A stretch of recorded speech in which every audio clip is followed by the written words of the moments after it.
Bonjour chez vous, mesdames, messieurs, merci de renouveler votre confiance à BIC TV.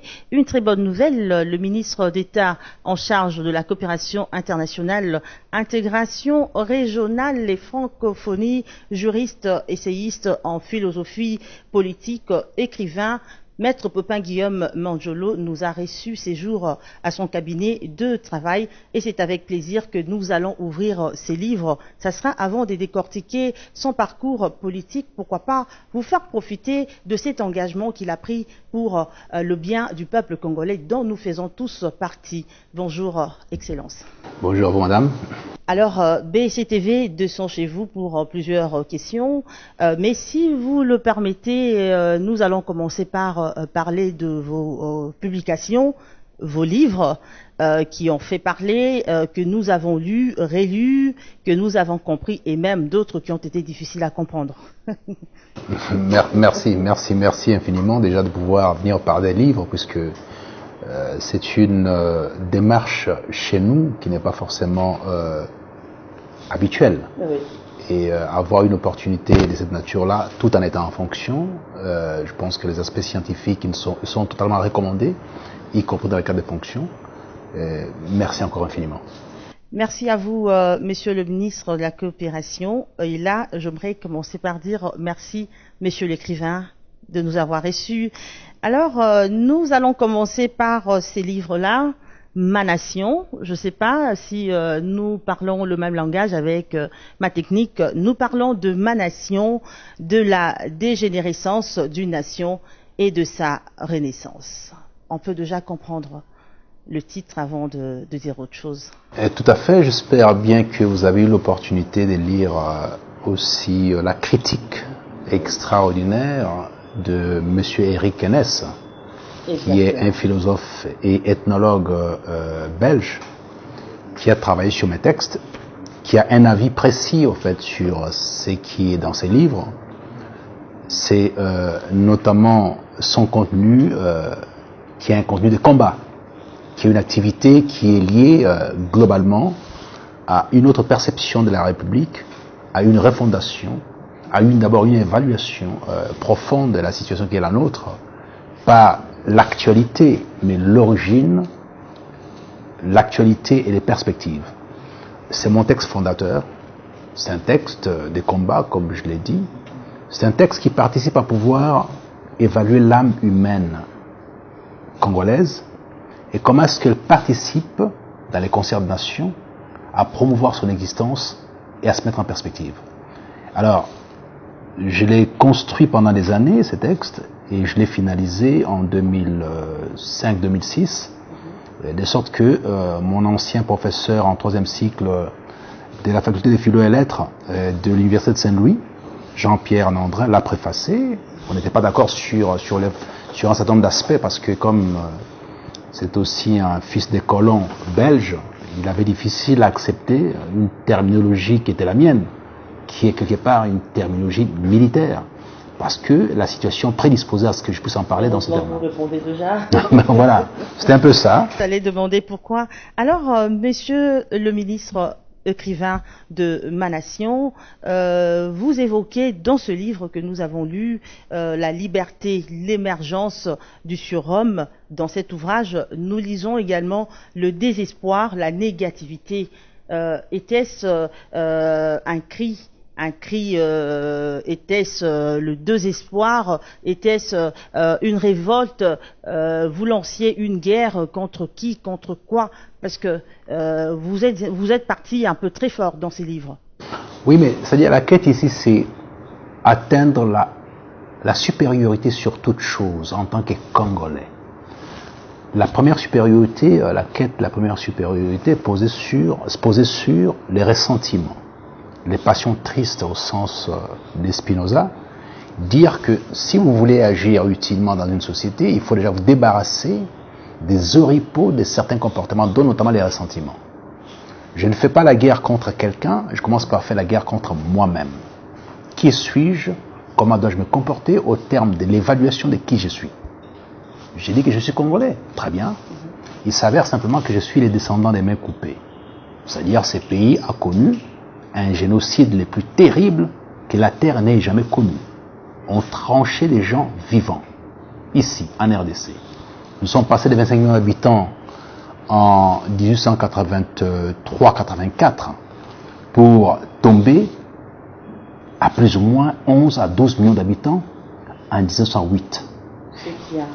Ce qui est complètement intolérable. Est-ce que cet aspect-là a suffisamment été intégré dans notre histoire, dans notre perception, dans notre être? Il me semble que non. Parce qu'il n'y a même pas une journée de célébration de ces atrocités. Juste la reconnaissance de ceux qui ont souffert le martyre sur l'histoire du caoutchouc. Donc toutes ces choses-là n'ont jamais été mises en perspective et n'ont même pas enseignées. Alors, c'est une révolte contre soi, en disant, mais qui devait faire ça? Il n'appartenait pas à quelqu'un d'autre de le faire. Il appartient à la RDC de le faire. Et pourquoi est-ce qu'on ne l'a pas fait? Ces livres posent les problèmes, donnent des réponses à ces questionnements-là. Est-ce qu'il propose aussi de pistes de solutions? Oui, tout à fait. C'est-à-dire qu'ici, vous avez les actes principiels qui sont posés avec des orientations par rapport aux réponses, mais il y a un texte plus tard, qui vient donner des solutions précises et la mise en œuvre. C'est-à-dire le mode d'emploi est donné par la suite avec un texte qui vient beaucoup plus tard, c'est-à-dire l'homme et la structure. J'ai eu le temps de lire Eric Kenès, qui a fait une synthèse de vos livres. Alors là, j'ai pu tirer quelques leçons. Excusez-moi. L'ordre politique instauré en 2006, apparemment, ne vous avait pas plu. Là, je parle de la politique. Le restant, selon cet auteur, toujours, le restant, vous aviez affirmé la nécessité d'une société organique et inégalitaire. Quels en est les résultats aujourd'hui? Le désespoir et la déception ont-ils disparu? Mais vous savez, l'ordre politique institué en 2006, il y avait juste, me semble-t-il, un acteur qui était de bonne foi. Les autres acteurs n'étaient pas forcément de bonne foi. La preuve, on voit très bien jusqu'aujourd'hui que celui qui a été de bonne foi a respecté les règles jusqu'au bout. J'entends ici Joseph Kabila Kabange. Il a été celui qui a porté l'acceptation de partager en commun la gestion du pouvoir. C'est lui qui a propulsé la Constitution de 2006 et c'est lui qui a respecté toutes les règles jusqu'au bout. Est-ce que tout le monde a été aligné sur la même position? Il me semble que non, je le disais en 2006. À l'époque, je n'étais pas membre ni du PPRD, ni de l'ULDC du ministre Ramon Tshibanda, ni du FCC actuel. J'étais juste un observateur épris de la volonté de voir la transformation du pays. Et finalement, j'ai évalué la situation, j'ai découvert qu'effectivement, il y avait un problème. Sur l'échiquier politique, il y avait des gens qui sont venus avec des velléités juste de s'enrichir, éventuellement de perturber la situation du pays, mais pas forcément avec l'envie de structurer, de composer, d'aller vers l'avant. Ce qui fait qu'au terme de quelques discussions politiques, et notamment du procès électoral, ça a encore bardé à Kinshasa. C'est dire que j'avais raison avant l'heure. C'est ça l'avantage, au fait. Là, vous le dites, est-ce que tout le monde a dit que vous aviez raison? Aujourd'hui, Eric Kenès, qui est un observateur extérieur, dit il avait raison. Il me dit, voilà, c'est l'intellectuel, puisque l'intellectuel, c'est lui qui produit l'intelligence et qui met en perspective les choses. C'est pas celui qui a été à l'école. C'est différent, qu'on ne puisse pas mélanger les choses. Oui. Être intellectuel dans la conception qui nous a été donnée par les anciens, et notamment, c'est la France qui a été les porte-étendards de ça. C'est ceux qui font des combats justes par rapport à une société, à un temps qui mettent en perspective des éléments raisonnables qui structurent la société. Ce n'est pas le fait d'avoir été à l'école, d'avoir appris, de savoir lire et écrire, d'avoir un métier, c'est pas ça. C'est de produire de l'intelligence pour la société et être en mesure d'affronter des situations particulières envers et contre tous tant que vous êtes dans la raison. C'est ça l'esprit intellectuel, c'est ça même la fonction. Aujourd'hui, c'est quasiment une profession. Nous restons dans Ma Nation. Vous avez dans ce même ouvrage prôné le retour aux valeurs précoloniales. Je me permets de vous citer le précepte occidentaux que nous nous sommes fait fort d'ingurgiter sont d'une nécessité capitale, mais croyez-moi, non seulement la maîtrise des outils occidentaux échappe aux leaders congolais, les fondements de la nation congolaise n'a jamais été à leur portée. Apparemment, vous ne croyez pas aux capacités des Congolais à évoluer d'eux-mêmes. Vous ne croyez même pas à un quelconque développement de la nation congolaise. Nous restons en 2006 dans cet ouvrage, Ma Nation. Non, non, c'est tout à fait le contraire. Je crois effectivement à la capacité des résurgences, d'où d'ailleurs les titres, et de la régénérescence. Donc, on parle de la dégénérescence et de la renaissance plutôt. Voyez-vous, c'est-à-dire que je donne à la fois les outils ou les éléments qui ont perturbé l'évolution du Congolais, c'est notamment le fait d'être devenu, quelque part, chauve-souris. C'est-à-dire en ne maîtrisant pas sa propre culture, c'est ce que j'ai dit dans ces passages que vous citez assez bien, c'est que nous sommes un peuple aujourd'hui qui a perdu sa propre culture, la culture originelle, et qui ne maîtrise pas la culture étrangère, donc qui est nulle part. Ce que mon ami Jean Goubal a très bien mis dans sa chanson Longembo. C'est dire, on est chauve-souris, on ne maîtrise ni la culture occidentale, on a perdu la nôtre, on est nulle part. C'est une réalité qui est la nôtre. Regardez très bien, on a construit des routes, on a fait des tas de choses et tout ça, on ne sait pas faire la maintenance. On est là à jeter des immondices partout. Donc les réflexes qu'on a, ce n'est pas un réflexe qui soit en adéquation avec la culture occidentale, et en même temps dans nos villages, quand on voit la propriété qu'il y a devant chaque case dans nos villages, mais ça aussi en ville on l'a perdu. Et plus tard dans un autre texte, j'en parle avec énormément de puissance encore, c'est la révolte métaphysique. C'est dire qu'effectivement, il y a un souci d'appréhension de ce que nous sommes. Nous avons perdu toute identité. On n'a ni l'étrangère, ni la congolaise. C'est ça. Alors, celui qui n'a pas cette identité-là, qui est sans identité, l'homme sans qualité, en vertu de quoi peut-il pondre quelque chose de structurant pour un pays? Ça pose un problème. C'est une réflexion mathématique qui n'appelle pas d'appartenir à une obédience ou une autre. C'est une simple réflexion plutôt mathématique. C'est ça la démarche qui est là. Si je peux me permettre, croyez-vous que le Congolais devrait plutôt faire recours à sa propre culture ou adopter la culture étrangère entre les deux cultures? Quelle est la bonne pour le peuple congolais? La bonne, c'est l'acculturation qui part du principe qu'on doit aller puiser. C'est pour ça, dans ce livre aussi, je parle de la révolution conservatrice. C'est dans ce texte, l'avant-dernier chapitre, me semble-t-il. La révolution conservatrice congolaise. Une possibilité. C'est-à-dire qu'on doit regarder dans notre histoire ce qui est bien. Je ne dis pas que tout est bon. Il y a des pratiques qui sont des pratiques viles, qu'on ne doit pas appliquer. Il y a des coutumes qui sont à rejeter. Mais il y a l'ossature de la discipline, du respect, des règles, de certaines sciences qui aujourd'hui sont portées disparues, des arts. Il y a un chercheur, M. Soyer, qui a écrit un texte magnifique, ceux qui ont fait le droit doivent le savoir, dans les années 39-45, par là, il sort un texte sur la RDC, sur les origines, la culture congolaise. Il dit, ces pays a un ordre juridique très organisé. C'est-à-dire que dans chaque entité, vous avez un roi qu'on a transformé en chef coutumier par mépris, dénigrement et cynisme. Un roi, parce que je ne vois pas en quoi un moitiave serait un chef coutumier, alors que l'espace qu'il occupe peut être l'équivalent de la France. Voyez-vous?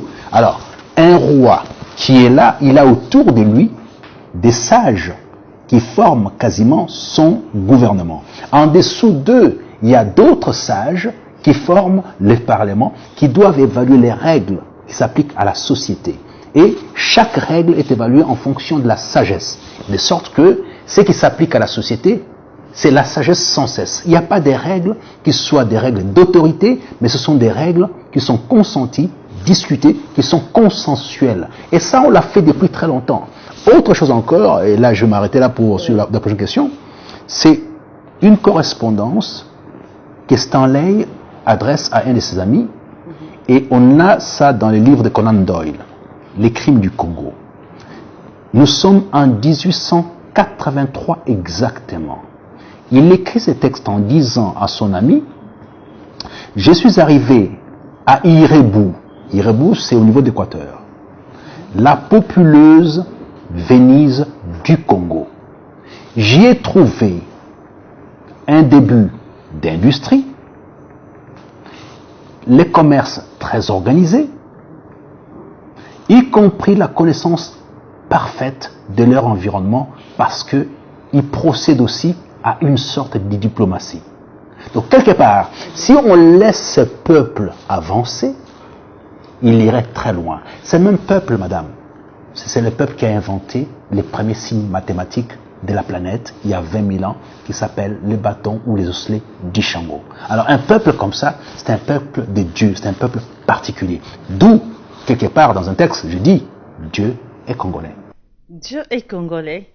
Alors nous allons avancer, ça c'est vraiment très important, mais nous allons avancer parce que j'ai déjà entre mes mains un autre livre, il m'a vraiment intéressé, Dans les ventres du désespoir.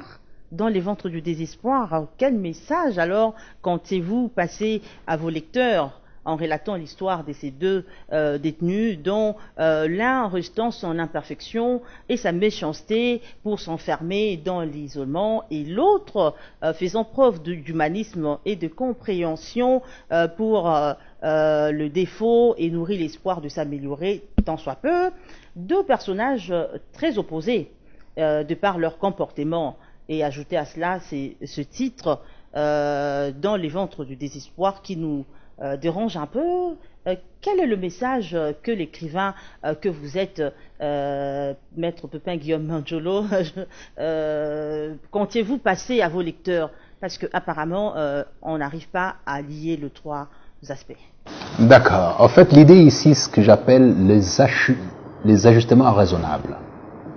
Puisque les sous-titres du texte, ne sont pas les ajustements raisonnables, mais c'est plutôt petite philosophique entre amis.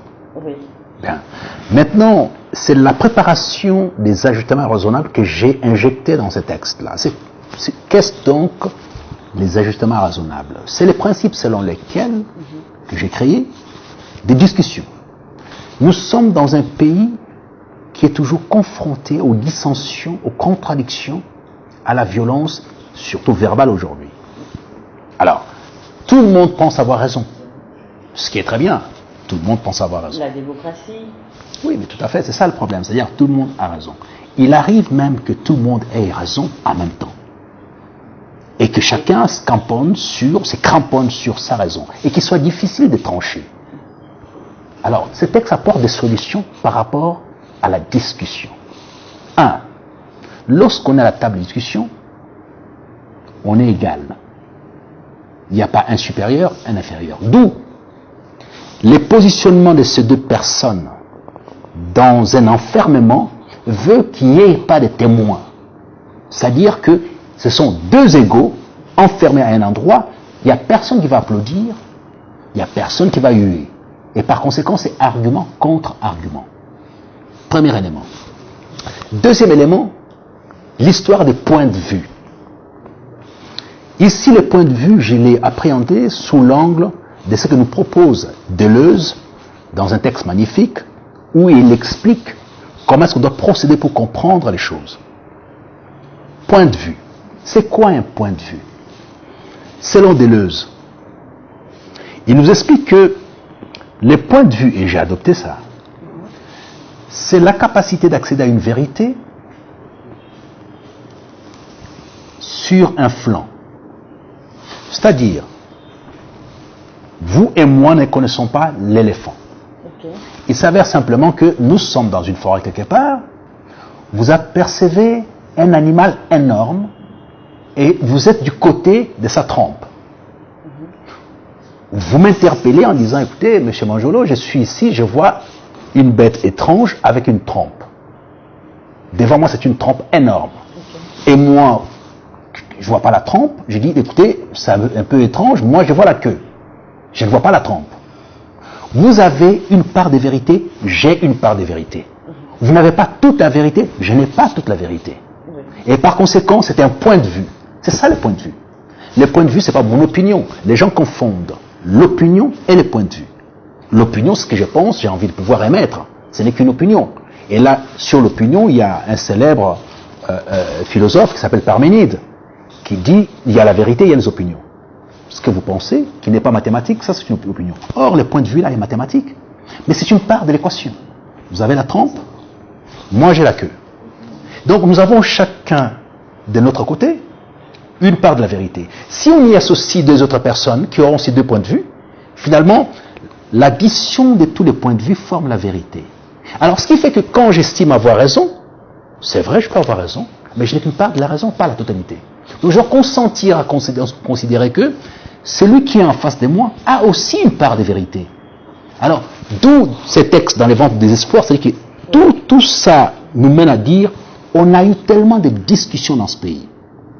Les gens qui estiment avoir totalement raison, plus que les autres, c'est une mauvaise approche. C'est un manque de subtilité spirituelle, de pouvoir considérer sa raison est supérieure à celle des autres. Non.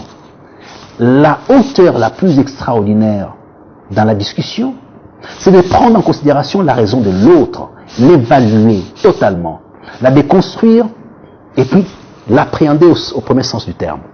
Alors en ce moment-là, on peut l'associer avec la sienne. C'est ça.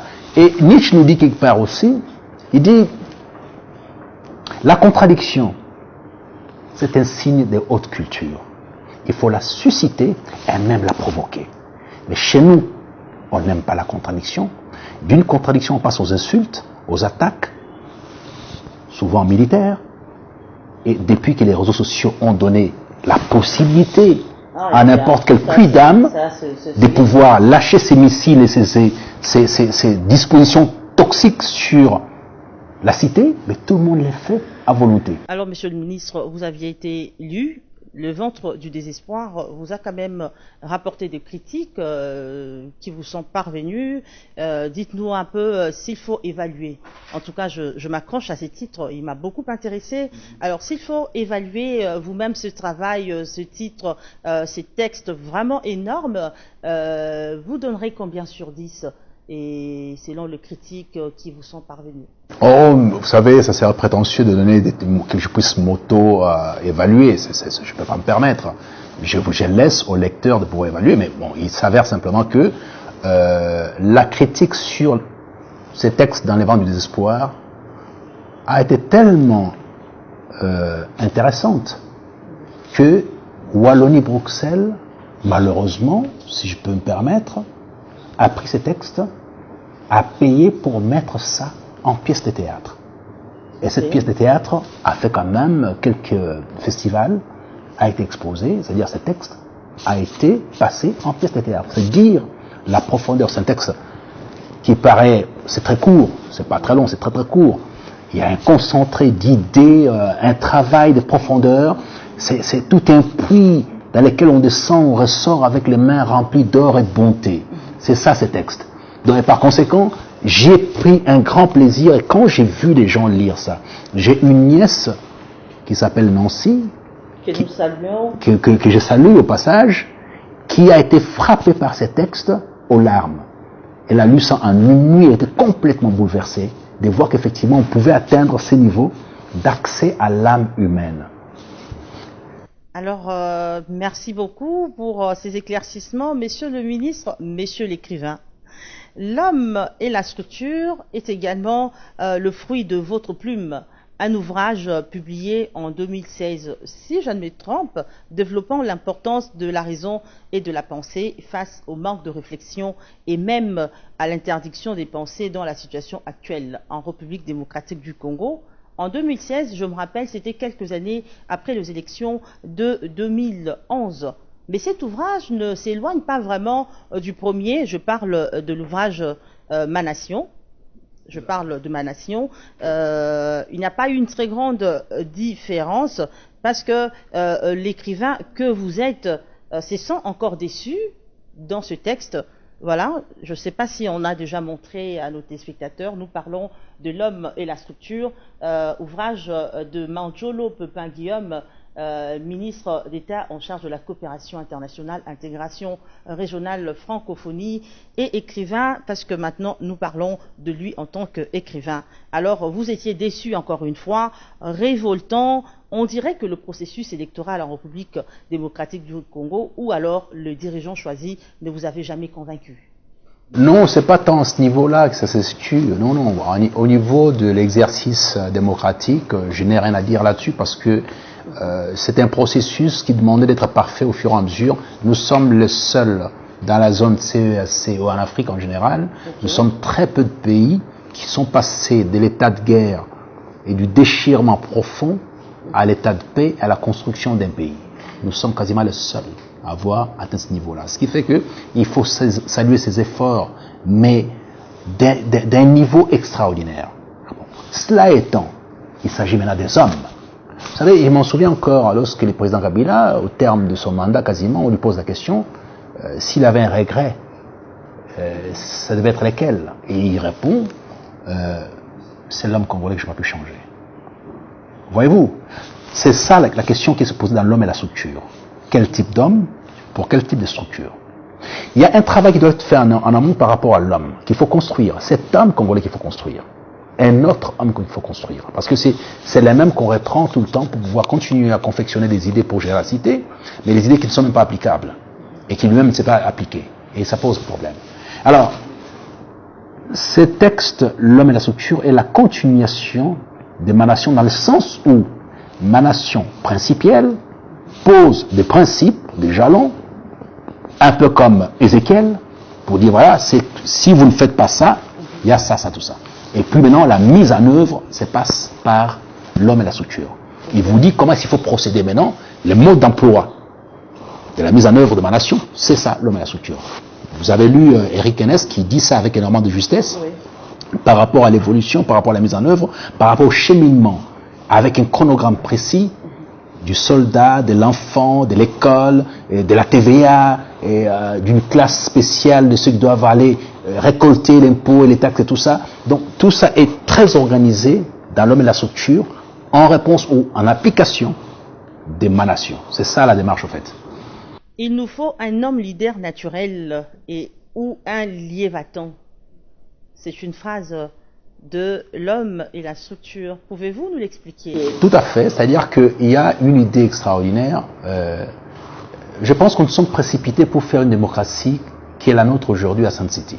Mais c'était aussi lié à la réalité de l'époque. D'où je critique l'époque en disant, ce qu'on est en train de faire aujourd'hui va résoudre les problèmes immédiats, mais il y aura un problème par rapport au futur. Nos institutions ne sont pas adaptées à ce que nous sommes, sur le plan originel à ce que nous sommes. Alors, comment est-ce qu'on fait? Bon, fut un temps, en Angleterre, Hobbes avait proposé le Léviathan pour résoudre les problèmes au niveau de la cité. Alors, le Léviathan, c'est quoi? C'est cet homme qui est censé pouvoir appliquer, au sens biblique du terme, mais en tout cas, c'était en philosophie, c'est le plus grand livre des philosophies politiques de tous les temps. C'est le Léviathan. Mais le dictionnaire le définit comme étant un monstre. Oui, tout à fait. C'est une approche littérale des choses. Il faut aller en profondeur. C'est quand même un monstre quelque part. Oui. Alors, Hobbes propose une solution pour à la fois faire honneur au roi, mais en même temps respecter les droits des populations. Il dit, on a besoin d'avoir quelqu'un à qui on devrait verser une quotité financière des taxes, mais ces quelqu'un-là doit mettre en place une armée et une police qui devrait protéger nos vies. Parce que nous vivons dans l'état de nature. L'homme est un loup pour l'homme. Mais comment on fait pour sortir de cet état de nature? C'est en confiant notre destin, notre destinée, entre les mains d'une personne, un Léviathan, qui sera élu une seule fois. Et dès qu'il restera au pouvoir, il ne quittera pas le pouvoir parce que sa mission, c'est simplement de nous garantir notre sécurité, de nous laisser faire notre commerce, d'agir utilement, d'empêcher que ceux qui sont les plus forts puissent avoir empire sur les plus faibles. Son travail, c'est celui-là, simplement. Et chaque fois, on lui versera de quoi vivre, mais de quoi aussi nous protéger. C'est ça le Léviathan. Alors, maintenant, il y a, à la suite de Hobbes, il y a John Locke qui propose beaucoup plus tard, parce qu'il y a eu la révolution anglaise, qui dit non, on doit sortir de là, on doit faire les gouvernements civils.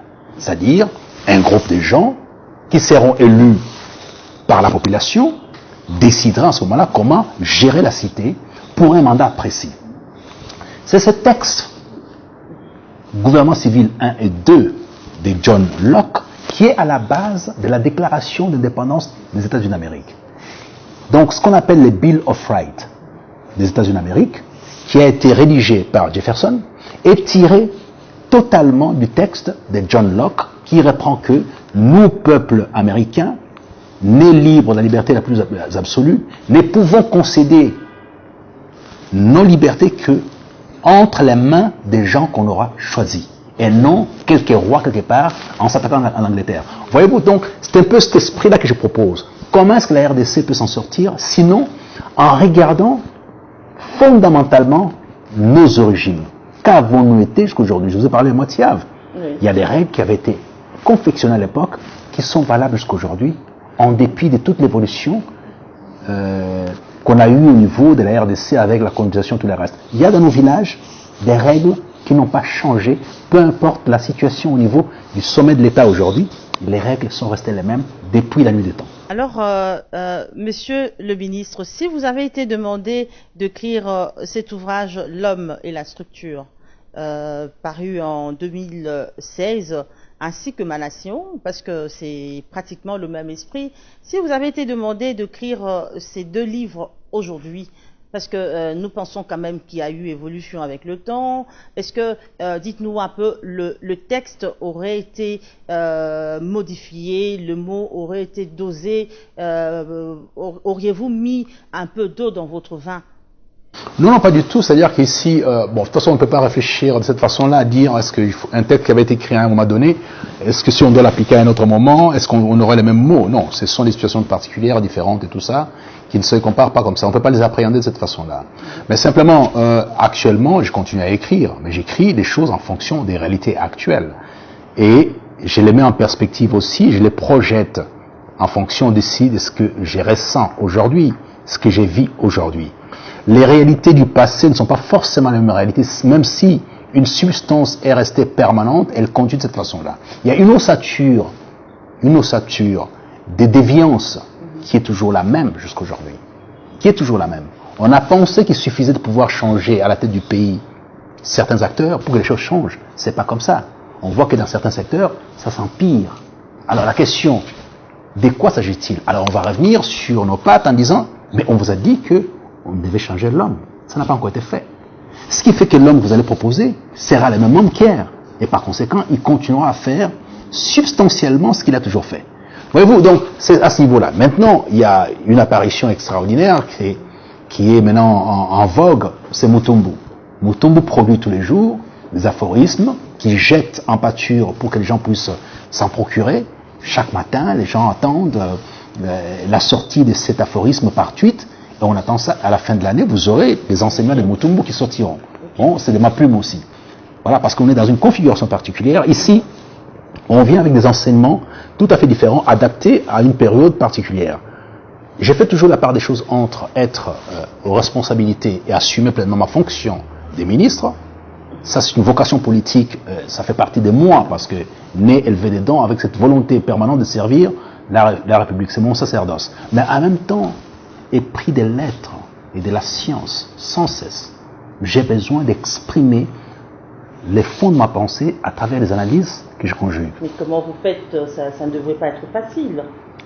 Ah, vous savez, avez d'énormes missions pour la RDC, écrire et tout ça. Et au-delà de ça, juriste, qu'est-ce que vous faites? Non, vous savez, l'écriture et la pensée, c'est comme la respiration. Je respire. C'est-à-dire qu'à chaque acte que je pose, il me faut respirer. Et chaque fois que je respire, ça se ressent dans ma démarche, dans mon attitude, dans mon allure, tout est dedans. Il y a les actes à poser, mais on ne peut pas ne pas respirer. La pensée, c'est mon instant de respiration. Or, je respire tout le temps, donc je pense tout le temps. Et ça me donne envie de vous poser une question. Dans quoi vous sentez-vous vraiment à l'aise? Vous êtes juriste, avocat, vous êtes ministre, homme politique, vous êtes écrivain. C'est sous quelle casquette que vous vous sentez très à l'aise? Je vous répondrai par deux exemples, malheureusement deux exemples étrangers, mais en même temps anciens, parce que c'est tiré aussi de la Grèce antique, et puis c'est tiré par la suite. Donc avant ça, c'est tiré de l'Égypte antique. Okay. Il s'agit de Cicéron et de Marc Aurèle. Cicéron est avocat, il est écrivain, il est philosophe, et il est sénateur. Donc, et tous ces rôles se mettent ensemble pour pouvoir fonctionner. Vous savez, Marc Aurèle, qui a été empereur, il a écrit les pensées pour lui-même. Parce qu'il a estimé qu'effectivement, pour pouvoir atteindre la bonne gestion de la cité, il fallait être imprégné de la pensée, de la sagesse. C'est la pensée qui pilote la cité. On a un triptyque extraordinaire nous confié par Socrate, qui dit raison, vertu, bonheur. Ne peut gérer la cité que quelqu'un de vertueux.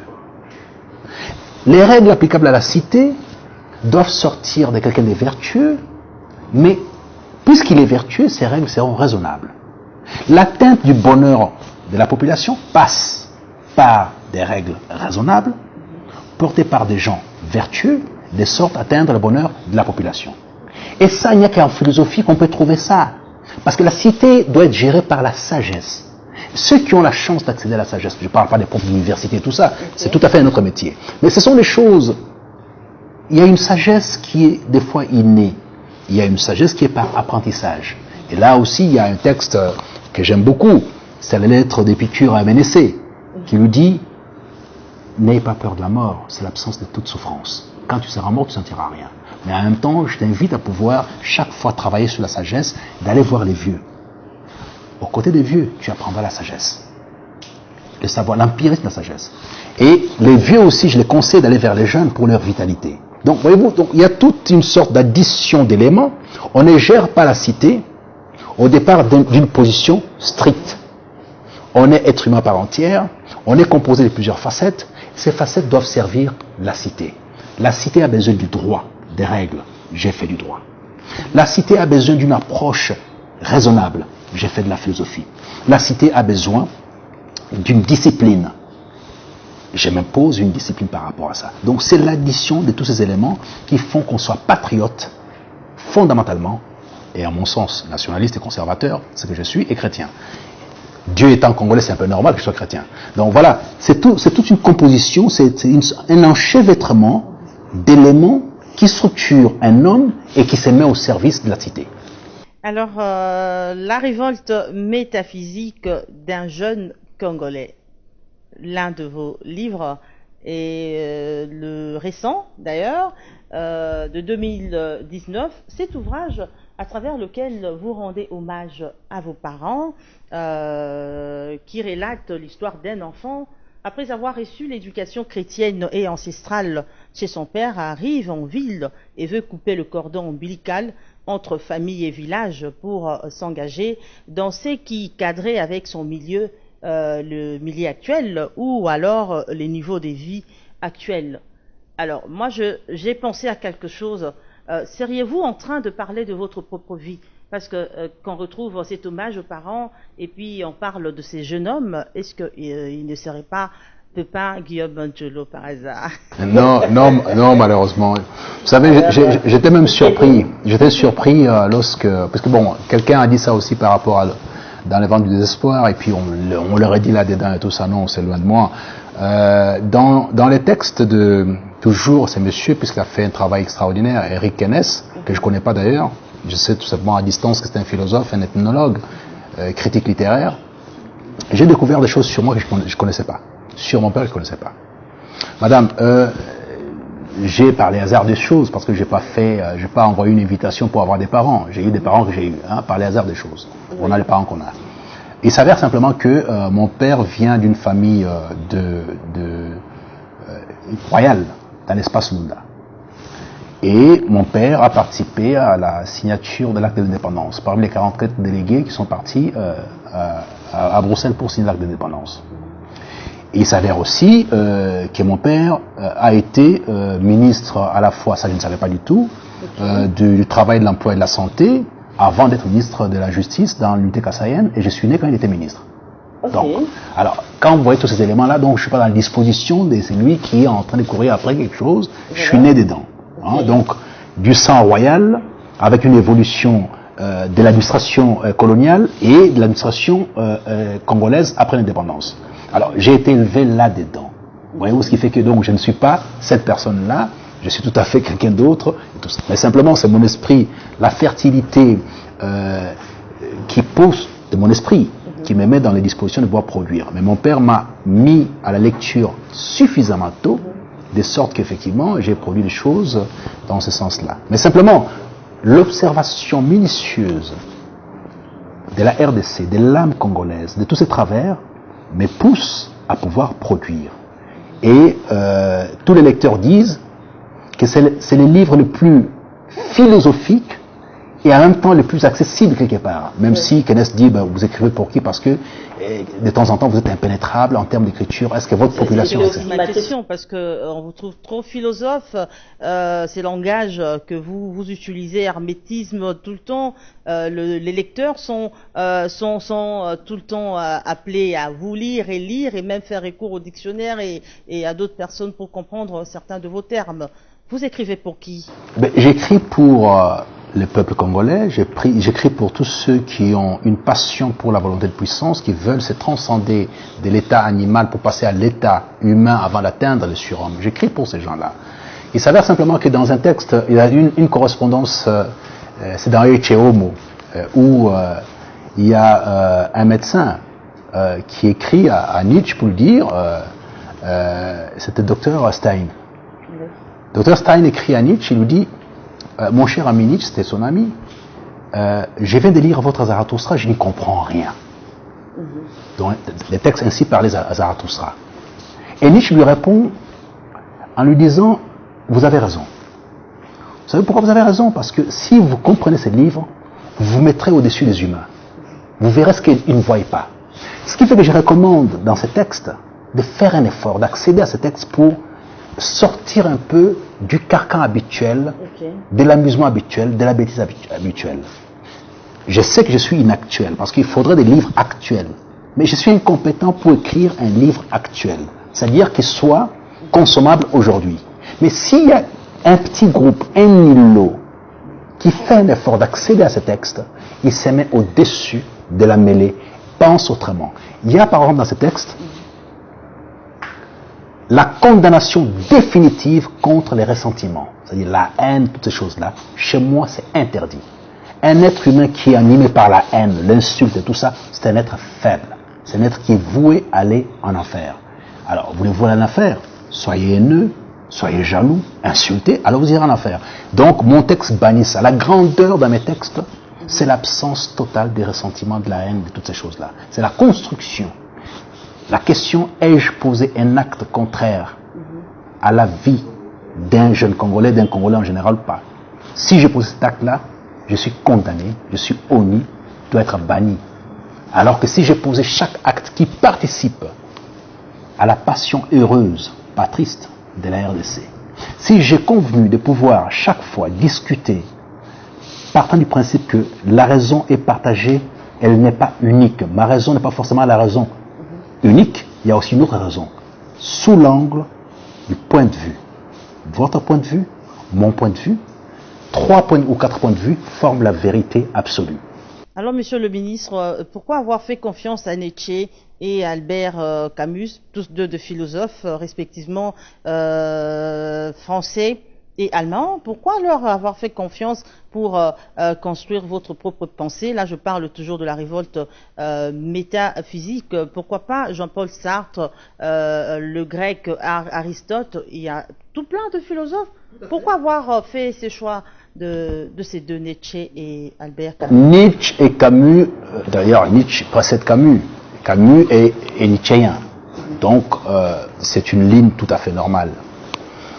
Nietzsche, c'est le seul dont les prédispositions à expliquer les choses utilement et rester dans la raison de la vérité sans pourtant aller dans la morale, c'est Nietzsche.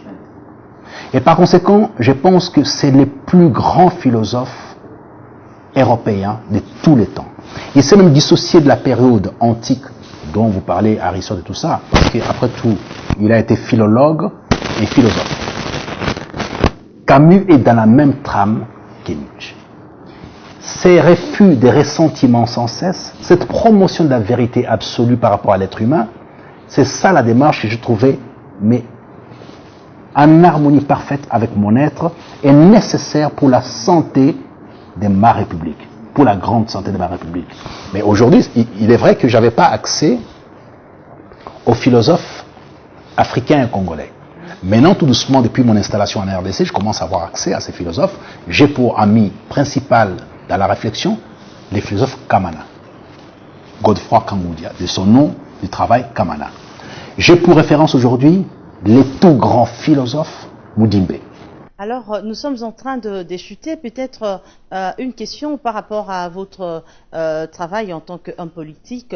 Vous êtes, je rappelle, ministre d'État en charge de la coopération internationale, intégration régionale et francophonie. J'aimerais placer un accent sur la francophonie, ces 9e Jeux qui se préparent en 2021 à Kinshasa.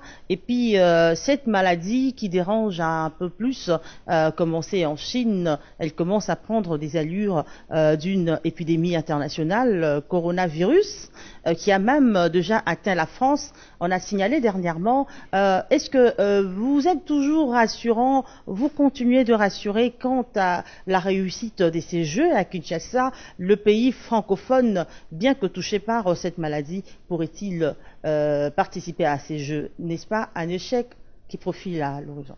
Non, si c'est un échec, ce n'est pas l'échec de la RDC. Si la situation en RDC change au motif qu'il y a une pandémie internationale, puisque bon, l'OMS est en train de suivre ça, les Covid-19, comme aujourd'hui l'OMS a convenu de l'appeler, c'est une situation particulière qui frappe un certain nombre de pays, commençant par la Chine et d'autres pays. Bon, maintenant, est-ce que ça va nous arriver ici? Je n'en sais rien pour l'instant. En tout cas, toutes les mesures ont été prises au niveau africain, au niveau RDC. On en a discuté au Conseil des ministres, on a pris des dispositions par rapport à ça, de sorte à ce qu'on puisse, les cas échéants, affronter la situation. On a eu chez nous l'Ebola, le prof Mouyembe, qui est un prof local RDC, produit RDC, a combattu, a mis en place ces mécanismes qui a aujourd'hui résolu le problème. Bon, maintenant, le Covid-19, c'est tout à fait autre chose, c'est une souche étrangère et qui doit être combattue quasiment presque de la même façon que les dispositifs qui avaient été pris en rapport avec les virus Ebola. Bon, dire un échec, je répète,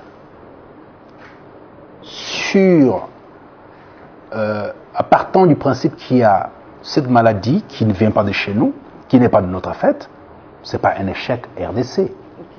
Ça serait un problème international, global. On doit faire face tous ensemble. Il s'agit de la vie de la planète. Il ne s'agit pas de la RDC seulement. Mais non, ça se passe dans une zone qui n'est pas la nôtre. Mais en même temps, nous sommes en alerte permanente pour regarder ce qui va se suivre. Donc, on fera la part des choses entre la nécessité de tenir les jeux et les conditions viables pour le faire ou pas. Parce qu'il y a des pays où on dira, écoutez, ne nous envoyez pas les gens parce que vous êtes déjà frappés par ça. Donc, voyez-vous, on n'est pas encore là. Attendons l'évolution, on verra. Il paraît qu'il y a des mesures qui sont prises ici et là. En tout cas, au niveau de la RDC, nous avons pris des mesures, des protections, des quarantaines et tout ça, et l'accès au pays de ceux qui doivent arriver des zones où qui sont infectés. Bon, il y a un certain nombre de mesures qui sont prises à ce niveau-là. Nous sommes en alerte. Merci beaucoup, Monsieur le ministre Pépin Guillaume Mandiolo, ministre d'État en charge de la coopération internationale, intégration régionale, francophonie.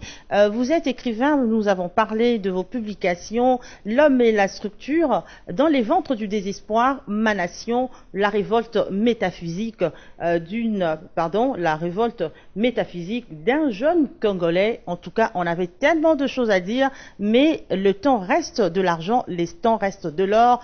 On ne peut pas continuer, mais je suis sûre que prochainement, parce que moi je reste confiante qu'avec l'évolution, avec ce travail que le gouvernement en place, avec le travail que le régime en place fournit, la République démocratique du Congo pourra revêtir de sa plus belle robe. Pourquoi pas revenir ici pour parler d'un livre intitulé « La RDC, un paradis sur Terre ». Pourquoi pas? Pourquoi pas? Parce que la question doit rejoindre une phrase, je pense qu'on va clôturer par là, oui, de Nietzsche, qui dit « Peux-tu aussi forcer les étoiles à graviter autour de toi ?» Vraiment, c'est très intéressant. Merci à toute l'équipe, merci au cabinet de nous avoir reçus, merci à mon équipe technique, merci à vous, mesdames et messieurs, parce que vous regardez sans cesse BSC TV. Restez branchés, scotchés, comme toujours, Discas, ainsi que tout le programme. Ne vous décevons jamais, alors jamais. C'est le temps de dire au revoir à son Excellence, Monsieur le Ministre et l'écrivain. Au revoir.